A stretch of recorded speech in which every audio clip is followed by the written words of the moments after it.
Welcome back, everyone. Today I'm going to be doing a deck profile of my prank kits. It's been a while since I recorded a deck profile. It's a little over 2 weeks, maybe.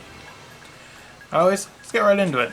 Now, essentially what prank kits do, it's a fusion link spam deck, and whenever a prank kits monster is fusion or link summoned into a fusion or link prank kits monster, they can special summon a prank kits from the deck. So, as far as monsters, you pretty much max out on every prank kit. So I'll run 3 Lampsies, 3 Fancies, 3 Dropsies,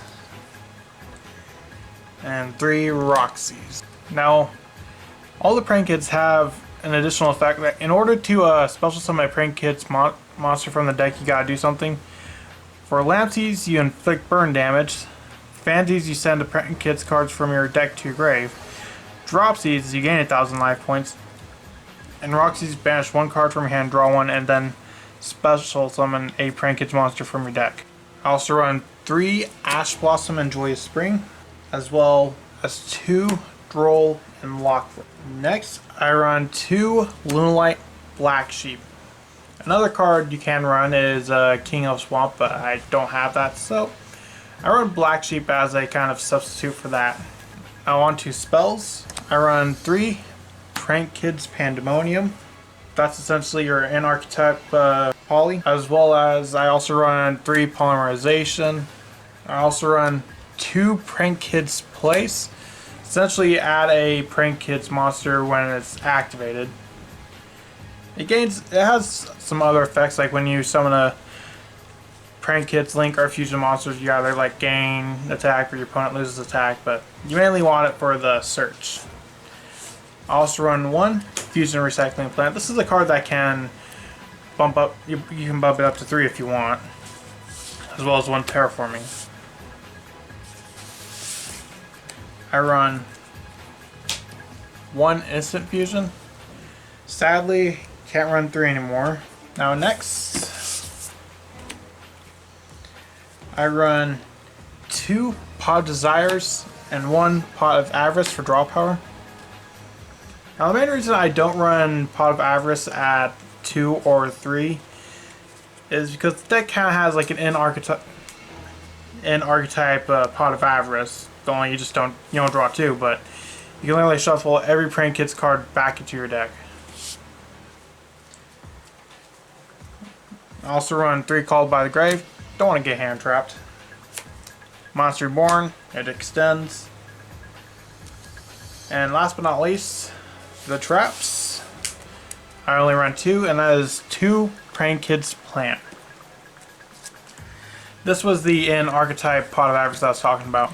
Essentially, when this card is in the grave, you can banish it and shuffle all your prank kits monsters back into the deck, and your opponent's monster loses 100 attack for each prank kits card. And you can send it off your grave, send it to your grave from your deck off of prank kits fancies. Next, we have the extra deck.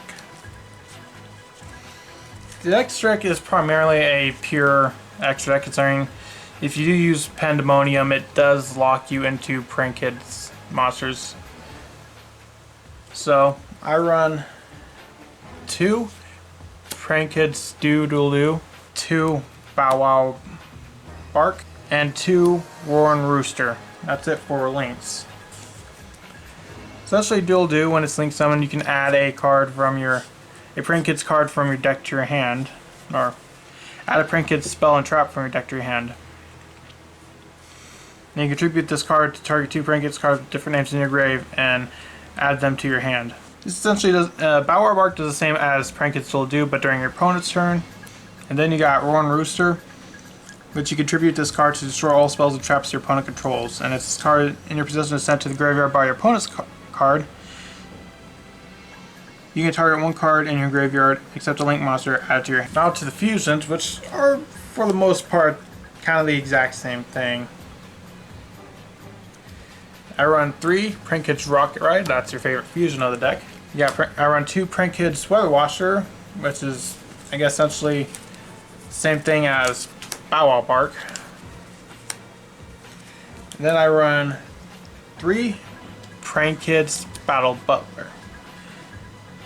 And this is essentially your Roaring Rooster, but instead of destroying all spells and traps, this destroys all monsters. And lastly, I run 1 XC. Super Dreadnought Rail Cannon Gustav Max. Considering the Prank Kids Battle Butler is a level 10, and there's been instances where I've had 2 of them on the field at a time, having this to go in for that extra burn damage for the kill is always a good idea to have. Well, that's all for my Prank Kids deck, so what do you think? Were there any cards I missed? Let me know in the comments, and I'll see you in the next video I make.